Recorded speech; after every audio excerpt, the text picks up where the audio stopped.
The following is an AZPM original production. For AZPM, I'm Mark McLemore, and this is Arizona Spotlight. Coming up, set sail for Sea Camp this summer, a new podcast from Emily Kwong and Regina Barber. They're the hosts of the NPR podcast series Shortwave. Meet Courtney Gustafson, the author of the New York Times bestseller Poets Square, a memoir in 30 cats. And Tony Paniagua talks with Jack Dash and Luke Takata, the authors of a new illustrated book called The Southwest Native Plant Primer. Those stories are next on Arizona Spotlight. Last summer, the NPR podcast Shortwave dared to explore the final frontier in a mini-series called Space Camp. This summer, the Shortwave team is exploring a region that is just as mysterious, but much closer to home. It's called Sea Camp. Here to tell me more are hosts Regina Barber and Emily Kwong, who weave their own curiosity and nerdy joy into their guest conversations, which gives their show a unique and infectious energy. It's really important for us, like when we're writing the script, we're like, would I say this to a friend? Would we be at like a dinner party and we'd be like, I got this story to tell you. It's about hydrothermal vents. Did life actually start like in the bottom of the ocean and not at tide pools? Like, could there be space shrimp? Like, let's talk about this like this. So that's kind of how we pitch these things. Yeah. I wonder if there was a mission statement when Shortwave was begun that is still your guiding principle. That's a great question, Mark. So Shortwave was launched in October of 2019, and the founding team, the original host is Maddie Safaya. They were a microbiologist who was like, science is not always good at communicating itself. Academia can be so jargony, meaning so hard to understand. Is the word. Like I personally don't have a science degree.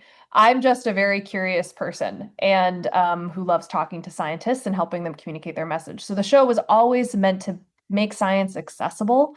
And what do I mean by that? I mean that one of the coolest tools that humans have is the ability to do research, to look before we leap, and make informed decisions to keep ourselves safe, to keep our families safe. That's what science is at its best. And then the other thing we wanted to do, aside from making it accessible, was to make it fun, to make it entertaining. Like, when you were a little kid and you were maybe very curious about caterpillars or butterflies or birds, or I remember once driving through Arizona with my family and I decided I wanted to pick a cactus flower, and I pulled over and it was one of your cacti where the needles like jump out at you.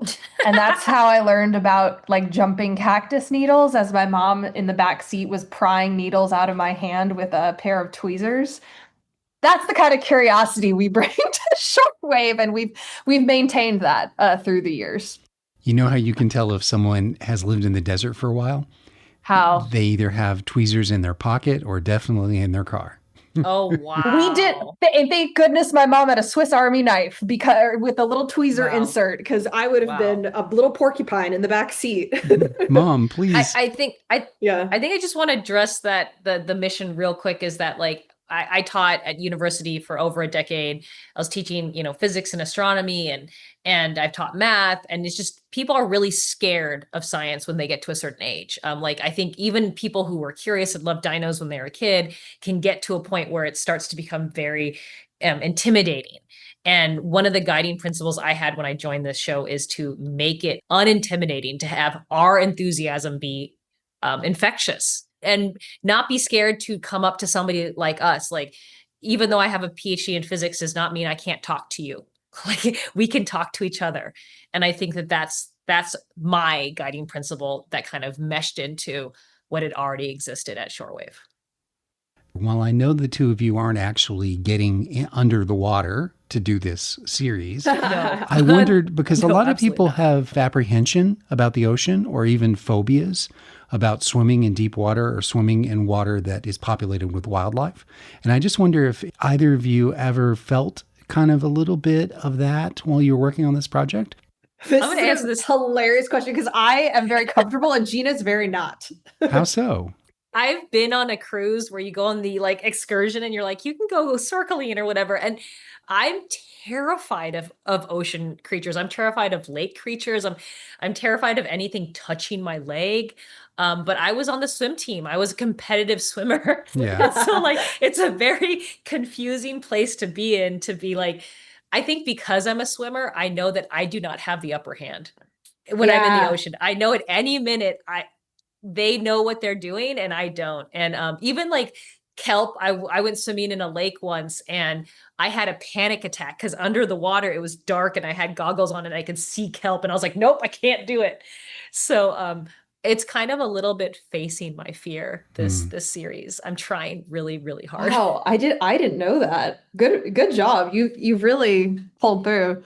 I think for me, I really took in The Little Mermaid, the 1990s Disney movie, and I used to pretend I was Ariel.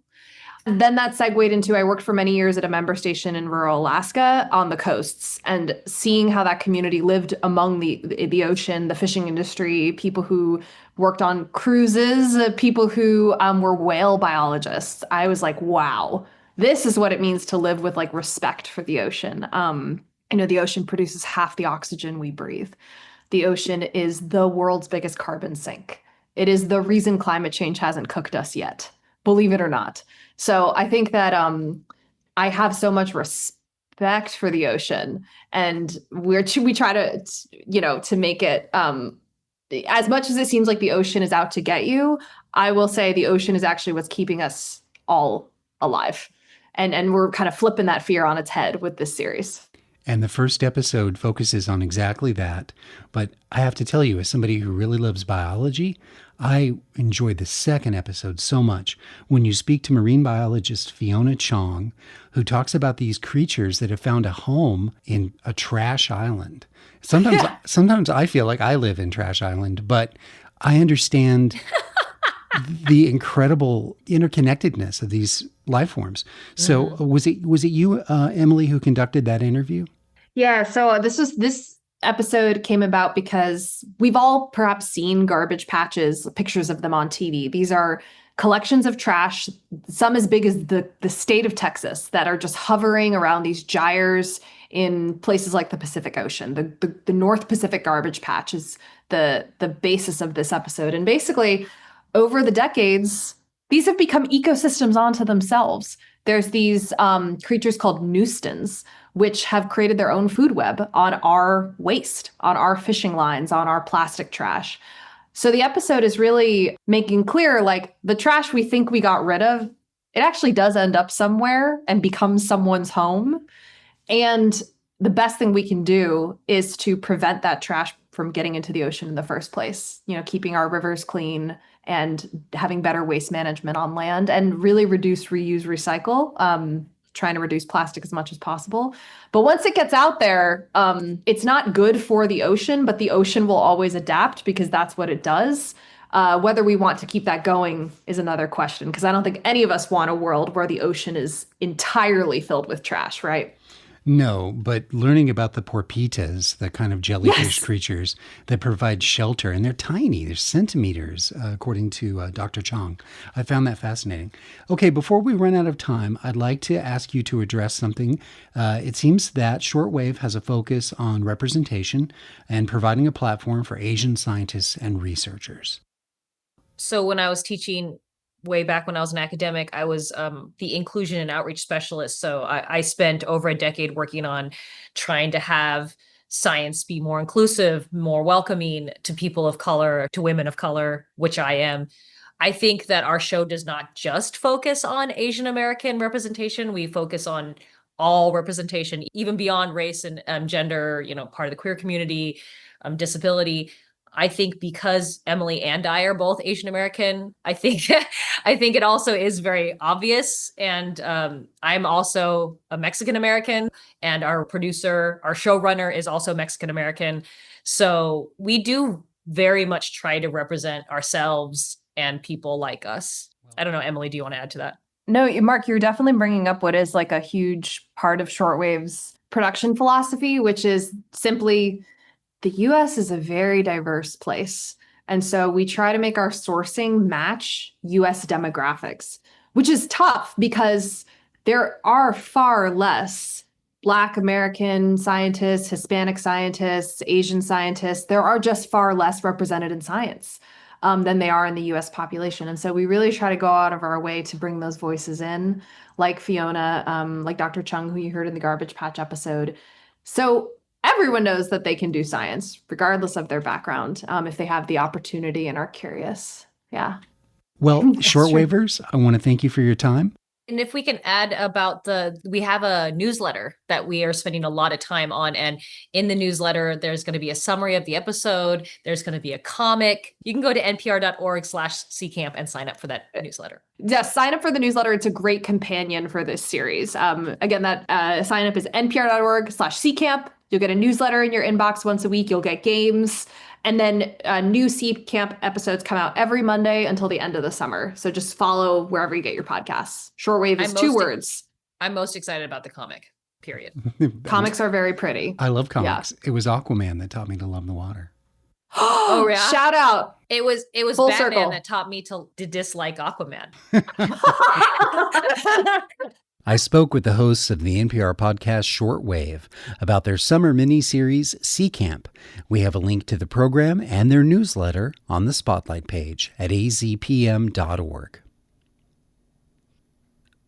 A writer who now calls Tucson home has gone viral with her social media accounts, which share the stories of rescuing cats and finding homes, both for them and for herself. Here is Danielle Kamara talking with Courtney Gustafson, the author of Poets Square, a memoir in 30 cats. You know, your book was about cats in some ways, but it was really about people. I felt like connection, healing, relatable struggles, love, and a big theme in it was what it means to be good. What, for you, is the book about? The book is about cats to start with, but we've been saying that it's almost like Trojan cats. So you lure people in with the cute cat stories and the cute cats on the cover, and then get into deeper topics. So it is about human connection. It is about mental health. It's about relationships. It's about capitalism at its core and all the ways that keeps us from building community. And at the end, I think it's as much about community as it is about cats. I mean, there's parts in the book where you're in your early 20s and parts in the book where you're in your 30s. And you talk about how you wanted to be a writer, but how you weren't quite doing that, or at least you didn't think you were. I'm just curious, like, what got you to the point where you decided to write this book? Incredibly, it was cats that got me to the point of being a writer. It had been my dream and my passion and my career goal since as long as I can remember. Since I was a toddler reading picture books, all I wanted to do was write books. And I have been writing my whole life. Even when I was working unrelated jobs, I was still writing. But it is really hard to make a living as a writer, really, really hard to get the opportunity to do that full time. So it was the cats really that not only gave me kind of a great, unique story to tell and a new lens through which to look at all these topics, but also the social media platform that really made it possible to convince publishers to give me a chance to write and sell a book. At some point in the book, it just sounds like you are spending so much time catching cats or trapping cats. So it made me wonder, like, do you just spend all your time doing this? Like, does it feel like there's a goal? How do you feel going through that every day now? And how much time do you spend doing that? It really is the equivalent of a full-time job at this point and has been for a while now. I sometimes have to take a step back when I was writing the book or more recently traveling to do some book events. And the great part is that through my work with the Humane Society of Southern Arizona, we've really built up the volunteer ranks and trained a lot of new trappers so that I know when I do have to take a step back and I have to take a break, the work is still continuing. So even if I'm not out there trapping cats, there are people in Tucson every single night of the week trapping cats. So that work does continue. Personally, I see myself continuing to do that work for a long time. I'm not sure we will ever reach a point where there are 0 cats left to trap. I'm not sure that that's a reasonable goal to envision. But the coolest thing about the work is that we've really seen it evolve. I work a lot with the local Humane Society, but because I also work independently, I'm really able to adapt to what the needs are in the community. So sometimes that's trapping 20 cats at a time for spay and neuter. Sometimes that's helping people who have recently passed or moved into assisted living and their family or neighbors need help with the cats left behind. Sometimes that's delivering cat food. Sometimes that's no longer cat related at all. I think one of the big themes of the book is that you go into a neighborhood to help with cats and you will find a lot of other needs. So sometimes that's helping with community water stations in really hot temperatures like this. That makes me think about one of the points that you make in the book, that you were seeing all this poverty that you hadn't realized was so prevalent in different parts of town as you were finding these like pockets of feral cats that needed help. You had already had like a system where you were able to do all this fundraising to help these cats. And when you started posting about trying to get blankets and jackets and things for the people that were living in the neighborhoods with these cats, you didn't see the same sort of outreach and assistance. Maybe this book will help people see it differently. I have seen a shift in that. I will say in my audience specifically, I have really seen a shift since the first time that I shared a wish list for, water bottles and hand warmers and blankets. Initially, people were just not interested in donating those things. People would donate cat food and dog food and whatever we needed for animals, but you ask for help with people, and it was kind of radio silence. If you care about animals, even if animals are your priority over people, to do animal welfare correctly, you have to be doing human welfare. You have to be interested in where those intersect. The animals that we see who are being cared for really well, that's because they have people who have the resources they need to care in that way. So I think by connecting those dots through repeated stories on my platform, I have seen people start to give more generously to those needs outside of just directly what animals need. That was something that I really took from the book as well. The way that you sort of were able to talk about these people in really tough experiences who oftentimes their actions weren't helping them. And you tie the threads to your own life and, writing about people and your interactions with people who were not always nice to you. Oftentimes they were outright hostile to you. To be able to write about those experiences with such clarity and compassion, did that come easy to you? Or was that a journey in of itself? The writing about it part, I think, was easy, but it's an ongoing challenge for everybody, I think. It's an ongoing challenge to get your brain used to functioning in that way. And it's really easy, especially when you first start working in animal welfare or in any field, in social work, in any place where you're working with folks who are maybe down on their luck. It's really easy to just get frustrated at people and get annoyed at people and say, why aren't you just doing this thing that would clearly help you? Why are you not taking care of these animals the way that I think you should be? And it's a constant exercise. To me, that's really all that empathy is, switching from judgment to curiosity. It's usually the same question. It's just, are we asking the question of, why aren't you doing this from a place of judgment, or do we genuinely want to know the answer? What I like to remind people is that that's not something that comes naturally, at least to me.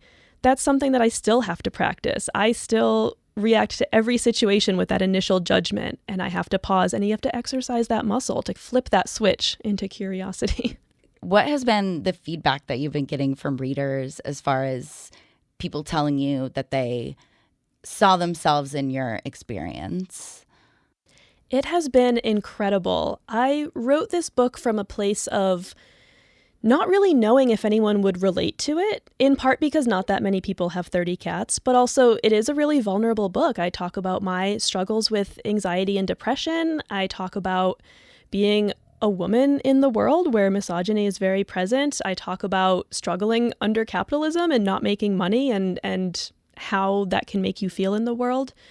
It really is a very raw, vulnerable book, and I wrote it kind of the way you're at a party and you tell a story about yourself and you just hope that someone is like, oh yeah, same, and you're prepared for the awkward silence where everyone's like, no, that's just you, And so I wrote the book and put it out into the world, and the response has been incredible. The response has really been a resounding, not only I feel like this too, but I thought I was the only person in the world who felt like this.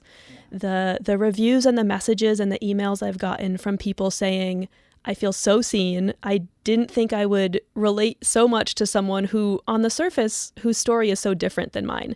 People who are saying, I've never had a cat in my life, and yet somehow this book about cats feels like it was written about me, has just been, on a personal level, really validating. It's, sharing that story to a party and having everyone say, yeah, me too. You are not alone in this experience. So that has just been really incredible. Yeah. The topic of wanting to be a good person is a theme that comes up again and again in the book. And, you have a chapter that's about being in a relationship that is very challenging, and thinking about people as either good or bad when you were a young woman. How has your definition of goodness evolved for yourself and for the way you view others in the work that you're doing and the writing of this book? That's a great question. And I think I'm still working toward that answer. I will say the book was completed almost 2 years ago now. So it's out freshly in the world, but is still, to me, already like a couple years removed, right? So there's a lot of chapters where my thinking has evolved even since then.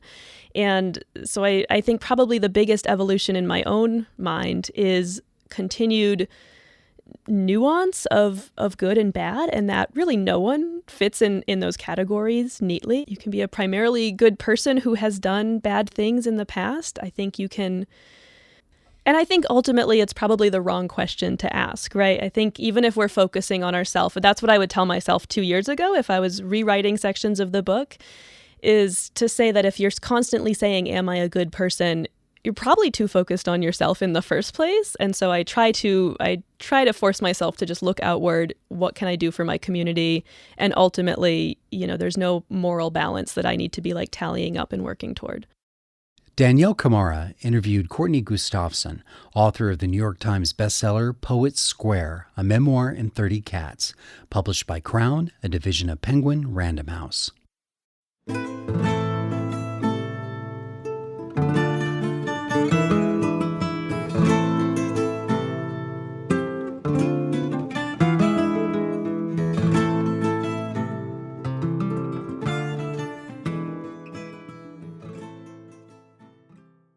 Around the world, there's a growing awareness about the importance of using native plants in gardens, ones that evolved in the local soil and climate, that are easier to care for and better for local pollinators. A new book with illustrated photos of native plants seeks to provide some of the best options for the many habitats that exist in the Southwest. Next, Tony Paniagua has an interview with the book's creators. Jack Dash and Luke Takata, thank you very much for joining us. Thanks for having us. Thanks so much. You were both here last year when we spoke about Atascosa Borderlands. Briefly tell us what that is for people who may recall your names and or hearing your voices. Atascosa Borderlands is a visual storytelling project that documents a remote 42-mile stretch of the U.S.-Mexico border, located specifically in southern Arizona, just along its border with northern Sonora. And the project uses a botanical collection along with historical photographs, contemporary photography, and oral history, which you can find more information about at www.atascosaborderlands.com. Very good. And Jack Dash, did that inspire you in any way for your current project, which is the book, The Southwest Native Plant Primer? Is there a connection between those two things? Absolutely. So, the more I look at the ecology of areas like the Atascosa Highlands and other places I've been lucky enough to travel in Arizona and Sonora, I think it's hard not to fall in love with the really iconic and just fascinating landscapes that we have here in the Southwest. And it's really pushed me towards wanting to grow plants that connect my yard and other people's yards to the wider ecological networks that we're all a part of. So really looking at these natural landscapes and seeing how in an era of climate change and habitat fragmentation, we can knit together those landscapes and turn our yards into these really vital way stations for birds, pollinators, mammals, and all the other amazing creatures we share the Southwest with. So how difficult or how easy was it to write a book about the Southwest, which at least covers 2 full states and parts of 4 other states? The thing about gardening in the Southwest is that you're never suffering from a lack of options of, plants to bring into your landscape. Really, we have such an embarrassment of riches here. Arizona is, the 3rd or 4th most biodiverse state in the entire country, and New Mexico's not that far behind.